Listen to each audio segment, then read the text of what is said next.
Assalamualaikum warahmatullahi wabarakatuh. Waalaikumsalam warahmatullahi wabarakatuh.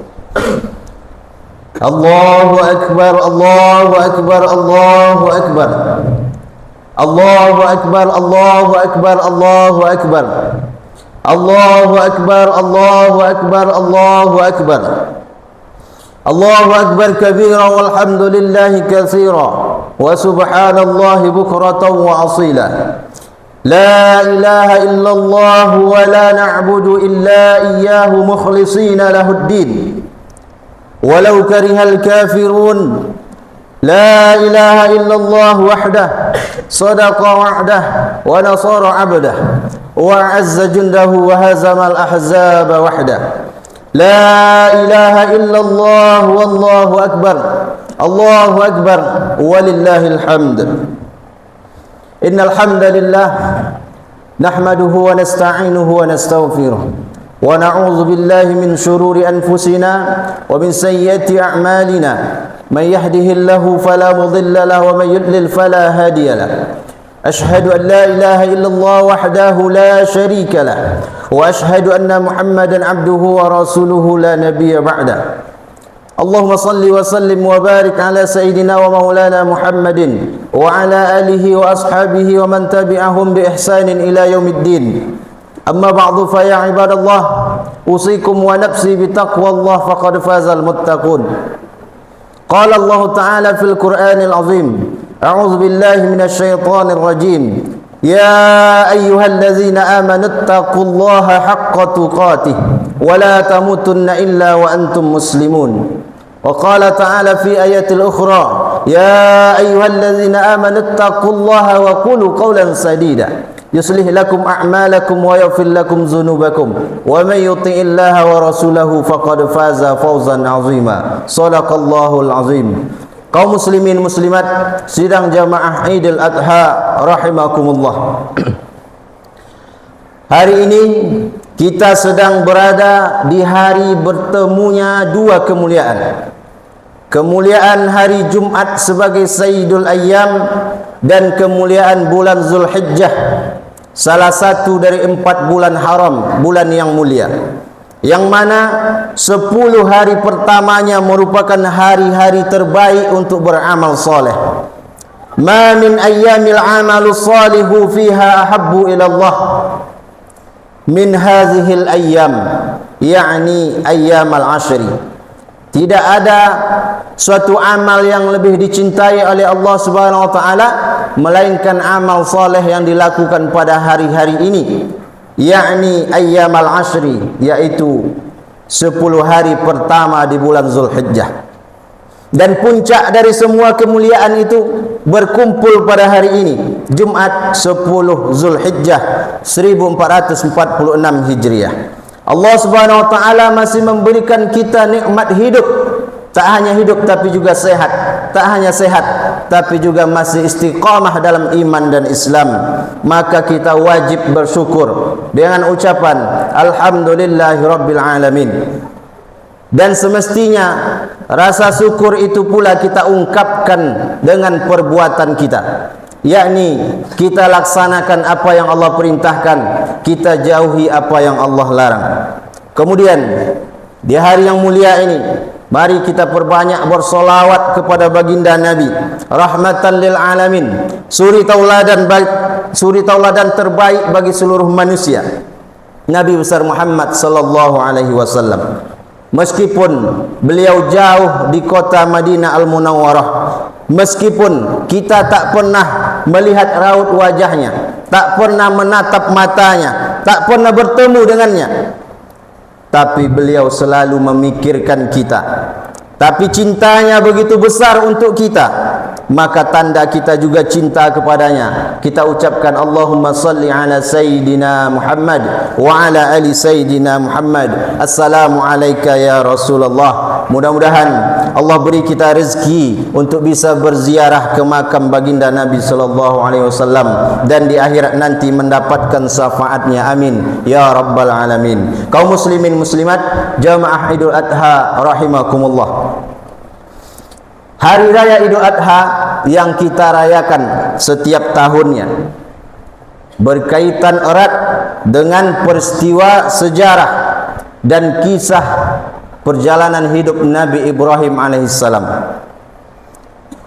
Kisah ini sudah berlalu ribuan tahun lamanya, namun mengandung ribuan hikmah pula. Banyak hikmah dan pelajaran dalam kisah hidup Nabi Ibrahim alaihissalam. Namun pada kesempatan yang singkat ini, khatib hanya akan menyampaikan dua saja, dua hikmah yang bisa kita ambil dari kehidupan Nabi Ibrahim alaihissalam. Pertama, pagi ini kita diingatkan tentang pengorbanan yang sangat besar yang dilakukan oleh Nabi Ibrahim demi melaksanakan perintah Allah, demi ketaatannya kepada Allah. Nabi Ibrahim sanggup mengorbankan apa yang paling dia cintai. Dia rela menyembelih anak kandungnya Ismail alaihissalam. Jantung hati belayan jiwa. Seorang anak yang sudah begitu lama dia nantikan, siang dan malam berdoa, Rabbi habli minas salihin, Rabbi habli minas salihin. Ya Tuhanku, anugerahkanlah kepadaku anak yang saleh. Maka ini pun menjadi pelajaran berharga bagi kita.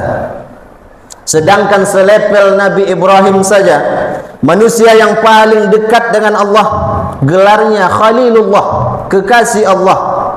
Keimanan dan rasa cintanya begitu besar kepada Allah, selalu mendahulukan perintah Allah daripada yang lain.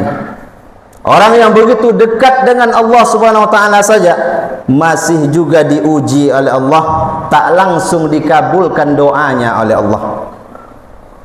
86 tahun usianya baru Allah kabulkan doanya. Lalu siapa kita? Baru seberapa kadar iman kita? Baru sekedar solat wajib yang kita laksanakan, sebatas beberapa rakaat solat sunat yang bisa kita laksanakan. Baru sebagian kecil harta yang kita sedekahkan. Masih sedikit sekali ibadah yang bisa kita tunaikan. Tapi kita sudah mengeluh kepada Allah ketika doa-doa kita belum Allah kabulkan. Kita sudah berkeluh kesah kepada Allah ketika apa yang kita minta belum juga Allah berikan. Kita langsung berprasangka buruk kepada Allah ketika Allah berikan kita cobaan dan ujian. Bahkan yang lebih parah lagi, banyak di antara kita yang mengancam Allah, melawan Allah.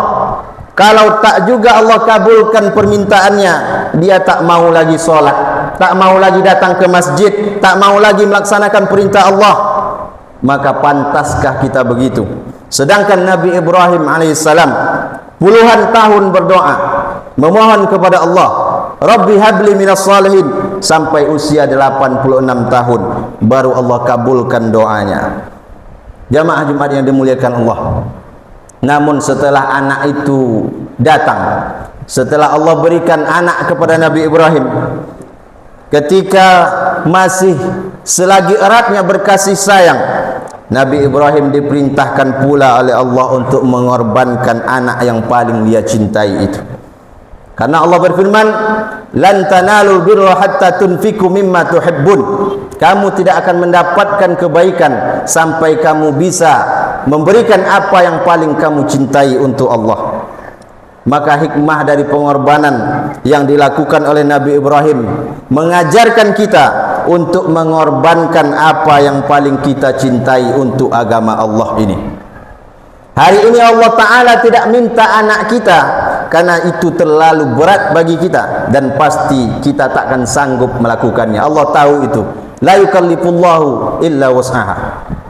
La yukallifullahu nafsan illa wus'aha. Allah tidak membebani orang melainkan sesuai dengan kesanggupannya. Maka yang diminta oleh Allah hanyalah apa yang mampu bagi kita. Yang diminta Allah hanyalah sebagian kecil dari nikmat harta yang Allah titipkan kepada kita. Maka Idul Adha sebagai momen untuk menumbuhkan rasa berbagi, menumbuhkan rasa peduli kepada orang lain dengan harta yang dititipkan oleh Allah Subhanahu wa taala. Karena harta itu bukanlah hadiah yang bisa dihabiskan sesuka hati kita, tapi harta adalah tanggung jawab dan amanah. Sebesar apa harta itu sudah kita berikan untuk menolong agama Allah Subhanahu wa taala. La tazulu qadama 'abdin yaumal qiyamah hatta yus'al an arba'in. Kedua kaki seorang hamba tidak akan beranjak dari tempat hisabnya pada hari kiamat sampai dia ditanya tentang 4 perkara. Salah satu dari yang 4 itu adalah wa an malihi min aina iktasabahu wa fima anfaqahu. Hartanya dari mana dia dapatkan dan untuk apa dia pakai. Maka yang punya harta, pakailah untuk menolong agama Allah. Bantu pembangunan masjid, bangun pondok pesantren, dirikan sekolah-sekolah agama, bantu guru-guru mengaji, kasih makan fakir miskin dan anak yatim, bantu kegiatan-kegiatan agama. Jangan takut harta akan habis kalau dipakai untuk sedekah, kalau dipakai untuk berkurban, kalau dipakai untuk berinfak menolong agama Allah. Karena Allah Subhanahu wa taala sudah berjanji dalam Al-Qur'an surat Saba ayat 39, "Wa ma anfaqtum min syai'in fahuwa yukhlifu." Setiap harta yang kamu infakkan di jalan Allah pasti akan Allah ganti. Wa huwa khairul raziqin, dan dialah sang pemberi rezeki sebaik-baiknya. Dalam hadis pula Nabi berjanji, Nabi bersabda, riwayat Imam Muslim, "Ma naqasat shadaqatun min mal." Sedekah itu tidak akan mengurangi hartamu. Inilah jaminan dari Allah dan Rasulnya. Bagi orang-orang yang bersedekah dan berinfak di jalan Allah, akan Allah berikan ganti yang lebih baik dari apa yang mereka sedekahkan itu. Maka tolong agama Allah dengan harta. Yang punya kekuasaan, tolong agama Allah dengan kekuasaan, dengan jabatan. Apa yang bisa kau lakukan dengan jabatanmu itu untuk menolong agama Allah ini? Yang punya ilmu dengan ilmunya, yang masih muda dengan tenaganya, yang sudah tua dengan pemikiran, dengan pengalamannya. Semua kita harus ikut berperan dalam menolong agama Allah ini. Siapapun kita, apapun profesi kita, tolong agama Allah ini sesuai dengan kemampuan masing-masing kita. Jangan sampai kita menyesal nanti. Jangan sampai menjadi orang yang merugi. Karena agama ini akan tetap tegak. Pembangunan masjid insya Allah akan tetap lanjut dan selesai. Anak yatim dan fakir miskin akan tetap mendapatkan santunan. Pemotongan hewan kurban akan tetap ada setiap tahunnya. Agama ini akan bangkit karena Allah yang menjaminnya. Yang jadi pertanyaannya adalah, adakah kita ikut di dalamnya? Adakah sedekah kita di dalamnya? Adakah peran serta kita dalam menegakkan agama Allah ini? Maka pelajaran pertama dari kehidupan Nabi Ibrahim alaihissalam, supaya kita semangat untuk berkorban, untuk menolong agama Allah Subhanahu wa taala dengan apa yang kita punya dan apa yang kita bisa. Jamaah Idul Adha yang dimuliakan Allah Subhanahu wa taala. Itu poin yang pertama. Kemudian yang kedua, hikmah yang bisa kita ambil dari kisah Nabi Ibrahim, kita diingatkan supaya mendidik anak menjadi anak yang soleh, beriman dan bertakwa. Sebagaimana Nabi Ibrahim alaihissalam yang berhasil mendidik anaknya menjadi anak yang soleh, berbakti kepada orang tuanya dan taat pada perintah Allah. Allah ceritakan dalam Al-Quran ketika Nabi Ibrahim berkata kepada anaknya, "Ya bunayya, inni ara fil manam anni azbahuka fanzur maza tara." Wahai anakku tersayang, sesungguhnya aku melihat dalam mimpiku bahwa aku menyembelihmu. Fanzur maza tara, maka pikirkanlah bagaimana pendapatmu. Lalu apa jawaban Ismail? "Ya abati if'al ma tu'maru." Wahai ayahku yang kusayangi dan yang kuhormati, segera lakukan apa yang Allah perintahkan kepadamu. Satajiduni insyaallahu minas sabirin. Insyaallah engkau mendapatiku termasuk orang-orang yang sabar. Jawaban yang luar biasa dari seorang anak yang masih remaja, yang menggambarkan kesolehan dan keimanannya sekaligus puncak ketaatannya kepada Allah Subhanahu wa taala. Tak ada keraguan sedikit pun. Tanpa banyak tanya, tanpa ada perlawanan, tanpa ada protes, dia langsung patuh kepada ayahnya, taat pada perintah Allah. Walaupun perintah itu di luar logika akal, walaupun dia harus kehilangan nyawa, tapi dia tetap juga patuh. Maka kaum muslimin, bagaimana dengan anak-anak kita hari ini? Masuk akal pun kata-kata orang tua itu tetap juga dilawan oleh anaknya. Meskipun itu untuk kebaikannya sendiri, tetap juga tak mau patuh kepada orang tuanya. Maka ini menjadi pelajaran bagi kita, menjadi sebuah renungan bagi kita, mengajak kita untuk melihat kembali bagaimana anak-anak kita. Sudahkah kita didik mereka menjadi anak yang patuh kepada orang tua dan taat mengikuti perintah Allah? Sudahkah kita didik berhasil menjadikan mereka takut kepada Allah? Karena anak-anak ini adalah amanah. Anak bisa menjadi nikmat, tapi anak pun bisa menjadi musibah. Orang katakan banyak anak, banyak rezeki. Betul, tak salah. Karena setiap anak itu sudah ada rezekinya. Tapi di sisi lain, banyak anak berarti semakin besar pula tanggung jawab dan amanah yang kita pikul. Kullukum ra'in wa kullukum mas'ulu an ra'iyatih. Karena setiap kamu adalah pemimpin, dan setiap pemimpin akan diminta pertanggungjawaban atas apa yang dia pimpin. Orang tua akan ditanya tentang anak-anaknya. Orang tua yang rajin tahajud malam, orang tua yang bolak-balik haji dan umrah, orang tua yang rajin puasa sunat, ikut berkurban banyak, bersedekah. Tapi kalau anak-anaknya dia biarkan tak solat, dia biarkan bermaksiat, dia biarkan tak menutup aurat, maka selangkah lagi orang tua itu mau masuk surga, langkahnya akan terhenti karena anaknya. Nabi bersabda, la yadkhulunal jannata dayyus, tidak masuk surga dayyus. Wa man dayyus ya Rasulullah, kata sahabat. Siapa dayyus itu ya Rasulullah?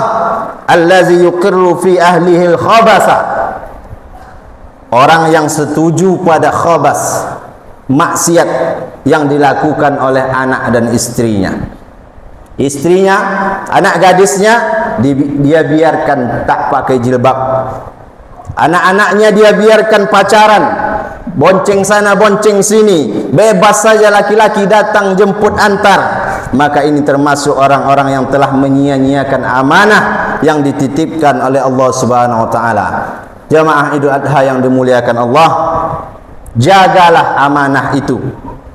Karena itu juga akan menjadi penyelamat bagi kita, akan mendatangkan pahala yang akan terus mengalir meskipun ketika kita sudah mati. Idza matal insan in qata'a amaluhu. Karena kalau manusia itu sudah mati, maka terputuslah semua amalnya, tak bisa lagi dia beramal, tak bisa lagi mendatangkan pahala illa salasa, kecuali tiga.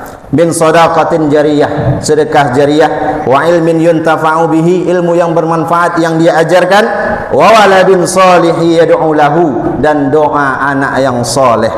Salah satu dari amal yang tak putus itu adalah doa anak yang soleh. Ketika jasad terbujur kaku tak berdaya, di saat badan hanyalah seonggok bangkai tak berharga, di saat tiada siapapun yang bisa menolong, maka yang bisa diharapkan adalah anak-anak yang kita tinggalkan itu. Kalau dulu mereka kita didik dengan pendidikan yang baik, kita bekali dia dengan pendidikan agama yang cukup, maka mereka yang akan memandikan kita, mereka yang akan ikut menyolatkan kita, bahkan mereka bisa menjadi imamnya. Mereka yang akan meletakkan kita ke dalam liang lahat itu, mereka yang akan membacakan Yasin, tahtim, tahlil, dan di setiap solatnya dia akan selalu berdoa, Rabbighfirli wa liwalidayya warhamhuma kama rabbayani shaghira. Maka itu seperti tetesan embun di tengah gurun pasir yang panas. Mengalirlah pahala seperti air yang sejuk membasahi tenggorokan yang kering. Setiap kali dia baca Quran, setiap kali dia berzikir, salat sunat, bersedekah, dan setiap kali dia berbuat amal soleh kebaikan, maka semua pahala itu otomatis akan mengalir kepada kedua orang tuanya meskipun tanpa dia niatkan. Tapi kalau yang ditinggalkan bukanlah anak yang soleh, justru anak yang suka berbuat dosa dan maksiat, selalu berbuat jahat, maka akan mengalir juga kepada orang tuanya dosa-dosa setiap kali perbuatan itu dia lakukan. Tapi bukankah dalam Al-Quran Allah katakan, wala taziru waziratu wizra ukhra, orang tidak akan menanggung dosa orang lain. Memang benar, orang tua masuk neraka bukan karena menanggung dosa anaknya, tapi dia menanggung dosanya sendiri, karena dia tidak pernah mendidik anaknya dengan pendidikan agama yang baik. Tidak pernah dia diajarkan supaya takut kepada Allah, tidak pernah menyuruhnya untuk sholat, tidak disekolahkan ke sekolah agama. Secara materi mungkin dia berikan cukup, kehidupannya mapan, kendaraannya ada, HP-nya canggih, pakaiannya bagus, segala permintaannya dia berikan, merasa sudah sempurna kasih sayang itu diberikan. Tapi satu hal yang paling penting dia lupakan, anak tidak diberikan pendidikan agama, sehingga jiwanya gersang jauh dari iman, otaknya kosong, tak tahu ilmu agama, tak peduli dia halal dan haram, tak takut dia berbuat dosa. Maka inilah yang akan menjadi dosa jariyah yang akan terus mengalir kepada orang tuanya. Tapi kalau anak itu sudah berusaha kita didik dia dengan baik, sudah kita masukkan ke sekolah agama, sudah diberikan tunjuk ajar dan nasihat, sudah dilarang untuk berbuat maksiat, dia besarkan dengan rezeki yang halal. Kalau semua ini sudah kita lakukan, tapi anak tetap juga masih menyimpang dari ajaran agama, masih juga dia tak mau ikut jalan yang benar, tak mau juga berubah menjadi baik, berarti ini adalah ujian bagi orang tuanya. Bersabarlah dan teruslah berdoa, mudah-mudahan Allah berikan dia hidayah dan petunjuk. Tapi jangan pernah kita berhenti memberikannya nasihat. Selama ruh bersemayam di jasad, tetaplah dia, berikan dia nasihat. Karena tanggung jawab itu akan terus kita pikul sampai malaikat maut datang menjemput kita. Maka ketika orang tuanya mati, tak ada lagi sangkut paut dengan anaknya, karena selesai sudah tanggung jawabnya selama ia hidup di dunia. Allahu Akbar, Allahu Akbar, Allahu Akbar, walillahil hamd. Mudah-mudahan Idul Adha kali ini dapat kita ambil hikmah dan pelajarannya. Yang pertama, supaya kita siap berkorban untuk menolong agama Allah dengan apa yang kita punya, dengan apa yang kita bisa. Yang kedua, agar orang tua menjaga amanah anak-anak yang Allah titipkan. Perhatikan bagaimana pendidikan agamanya. Jadikan mereka generasi yang beriman dan bertakwa. Barakallah walakum fil Qur'anil azim wa nafa'ani wa iyyakum bima fihi minal ayati wa zikril hakim wa taqabbalallahu minna wa minkum tilawatahu innahu huwal ghafurur rahim. Allahumma shalli ala sayyidina Muhammad waj'alna min khiyari ummati wa min ahli syafa'ati bi rahmatika ya arhamar rahimin.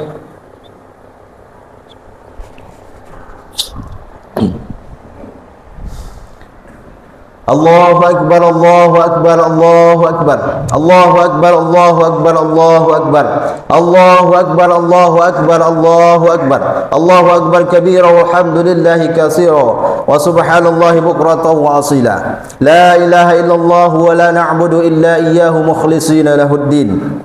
Walau karihal kafirun walau karihal musyrikun. La ilaha illallah wahdah sadaqa wa'dah wa nasara 'abdah wa 'azza jundahu hazamal ahzaba wahdah. La ilaha illallah wallahu akbar, Allahu akbar walillahil hamd. Alhamdulillah, alhamdulillahilladzi khalaqal mauta wal hayata liyabluwakum ayyukum ahsanu amala. Asyhadu an la ilaha illallah wa asyhadu anna Muhammadan abduhu wa rasuluh. Allahumma salli wa sallim wa barik ala sayyidina wa maulana Muhammad. Ayuhan nas, ittaqullaha haqqa tuqatih wa la tamutunna illa wa antum muslimun. Qala Allah Ta'ala fil kitabil karim, a'udzu billahi minasy syaithanir rajim. Inna Allaha wa malaikatahu yusalluna 'alan nabi ya ayyuhallazina amanu sallu 'alaihi wa sallimu taslima. Allahumma salli ala Sayyidina Muhammad wa ala ali Sayyidina Muhammad kama sallaita ala Sayyidina Ibrahim wa ala ali Sayyidina Ibrahim fil alamina innaka Hamidum Majid. Allahumma fil lil muslimina wal muslimat wal mu'minina wal mu'minat al ahya'i minhum wal amwat bi rahmatika ya arhamar rahimin. Allahumma a'izzal islam wal muslimin. Allahumma ansur ikhwanana al muslimina wal mujahidina fi Filistin. Allahumma dammir al yahud wa shatt shamlahum wa farriq jam'ahum. Rabbana fir lana dzunubana, ya Allah ampunkan dosa-dosa kami ya Allah, silap dan salah kami. Wali abaina, ampunkan juga dosa ayah kami yang sungguh luar biasa berjuang demi kami, peras keringat banting tulang pergi pagi pulang petang demi menyekolahkan kami, demi mencari nafkah yang halal untuk kami. Wa ummahatina, ampunkan pula dosa ibunda kami ya Allah, 9 bulan lamanya mengandung kami dalam keadaan lemah dan susah payah, meneteskan air mata, bersimbah darah, mempertaruhkan nyawa demi melahirkan kami. Tapi ketika dia perlu pertolongan, di situ pula kami sering tak ada ya Allah. Sampai hari ini belum bisa kami balas jasa-jasanya, kebaikan dan kasih sayangnya. Rabbana hab lana min azwajina wa dzurriyyatina qurrata a'yun. Ya Allah, izinkanlah kami sebelum kami meninggalkan duniamu yang fana ini, izinkan kami berhasil mendidik anak-anak kami menjadi anak yang soleh dan solehah, anak-anak yang menjadi penyejuk mata kami, yang Engkau muliakan akhlaknya, yang Engkau lembutkan hatinya, yang Engkau cerahkan masa depannya, yang Engkau pilihkan jodoh terbaik untuknya, karena mereka adalah warisan kami yang paling berharga ya Allah, yang kelak akan mendoakan kami dalam setiap solatnya. Allahumma ja'alna minas sabirin, ya Allah berikan kami kesabaran dalam menghadapi cobaanmu, kuatkan kami dalam menghadapi ujianmu, dan tolong kami supaya selalu ingat kepadamu ya Allah. Allahumma ja'al akhira kalamina, ya Allah jadikanlah ucapan terakhir kami inda intihai ajalina, ketika ajal kami sampai, ketika malaikat maut datang menjemput kami ya Allah, izinkan lidah kami bisa mengucapkan kalimat la ilaha illallah Muhammadur Rasulullah sallallahu alaihi wasallam. Rabbana zalamna anfusana wa illam taghfir lana wa tarhamna lanakunanna minal khasirin. Rabbana atina fid dunya hasanah wa fil akhirati hasanah wa qina azabannar. Ibadallah, inna Allaha ya'muru bil adli wal ihsan wa ita'i dzil qurba wa yanha 'anil fahsya'i wal munkar wal baghi ya'izukum la'allakum tadhakkarun. Wa la dzikrullahi akbar.